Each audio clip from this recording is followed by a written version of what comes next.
Nuestro Dios Todopoderoso sea bendiciendo a todos los amigos y a la iglesia de nuestro Señor Jesucristo.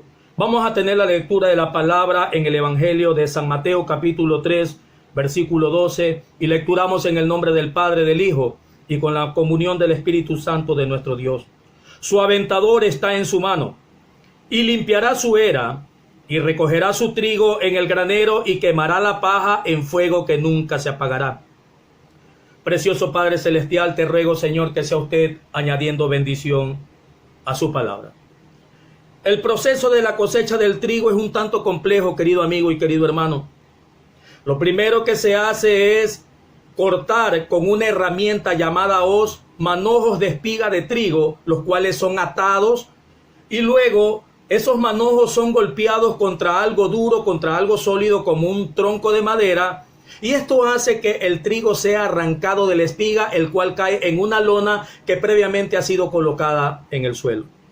Juan el Bautista hizo esta primera labor y lo podemos leer en Mateo capítulo 3 versículo 2.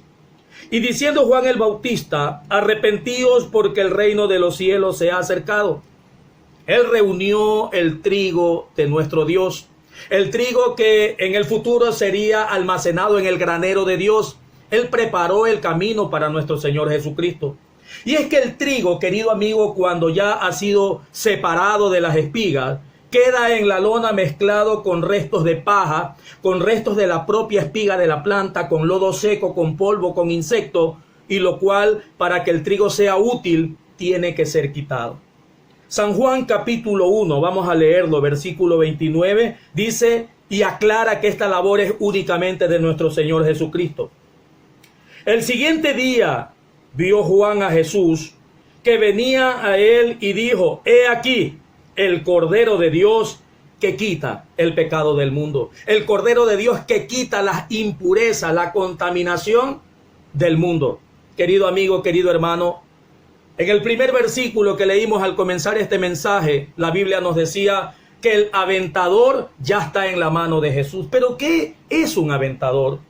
Es una herramienta que se utiliza para purificar y quitar la basura del trigo. Y esto es una herramienta o un objeto de madera, el cual tiene 2 o 3 dientes, con el cual se levanta el trigo que está en la lona, el cual ya ha sido arrancado de la espiga, para que el viento fuerte, el viento recio, separe la basura más gruesa, hermanos, y caiga en un lugar apartado de la lona, para que así luego esta paja, esta basura sea recogida y sea quemada en el fuego. Querido amigo, querido hermano, el proceso de Dios en su pueblo, en aquellos que han sido llamados al arrepentimiento, es semejante al proceso de limpieza del trigo.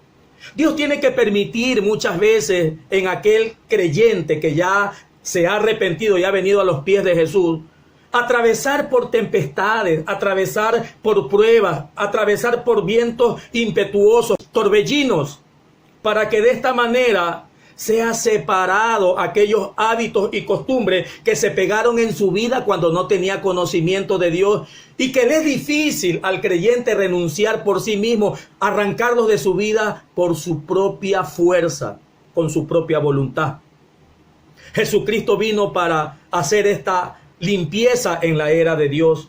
El libro de Gálatas tiene una amplia lista de un tipo de pecado llamado obras de la carne, que son semejantes a la basura gruesa del trigo. La Biblia aclara que los que practican este tipo de obras no heredarán el reino de Dios. Por esto es necesario que Jesucristo quite este tipo de basura, separe este tipo de impureza de la vida del creyente arrepentido. Pero también en la analogía del trigo podemos darnos cuenta que existen otro tipo de impurezas que muchas veces resultan invisibles al ojo humano. Son muy pequeñas, como el polvo, como el barro seco o insectos minúsculos que se han adherido al grano. Y para esto es necesario utilizar otra herramienta llamada la criba.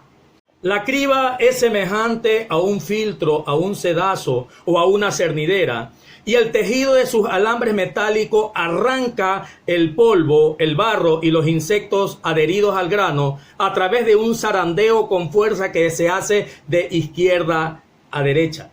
Y así toda esta basura minúscula cae al suelo y en la criba únicamente queda el trigo limpio y resplandeciente que va a ser útil para el consumo y es digno de ser almacenado en el granero. Querido amigo, querido hermano, es necesario que nosotros también pasemos por la criba de nuestro Señor Jesucristo, porque hay impurezas en la vida del creyente que muchas veces nos parecen insignificantes o que Dios tiene tolerancia con ellos. Podemos ver el consejo que nos da la palabra en 2 de Corintios capítulo 7, búsquelo en su Biblia, 2 de Corintios capítulo 7, versículo 1, y dice así: puesto que tenemos tales promesas, limpiémonos de toda contaminación de carne y de espíritu, perfeccionando la santidad en el temor de Dios. Querido amigo, querido hermano, en la carne están las impurezas grandes, la basura grande, la basura que exteriormente puede ser visible a los ojos del hombre. Pero en el espíritu está la contaminación invisible, las impurezas pequeñas, que a veces nos parece que Dios las puede tolerar y nos estamos engañando a sí mismos. Entre ellas tenemos arrogancia, odio, vanidad, amargura, avaricia, codicia, altivez. Y todo esto es más peligroso que la misma basura grande y frondosa. Querido amigo, querido hermano, si Dios te ha hecho un llamado al arrepentimiento, es porque Dios quiere que seas parte de ese trigo que va a ser almacenado en su granero. Por eso mi consejo es que le pidas a Jesús que te limpie y te purifique, que pongas diligencia en acercarte a Jesús y le digas al Señor que utilice el aventador en tu vida y que utilice la criba para que cuando Él venga tú seas un grano limpio y resplandeciente y pueda ser llevado al granero de nuestro Padre Celestial. Dios te bendiga, mi amigo. Dios te bendiga, mi hermano.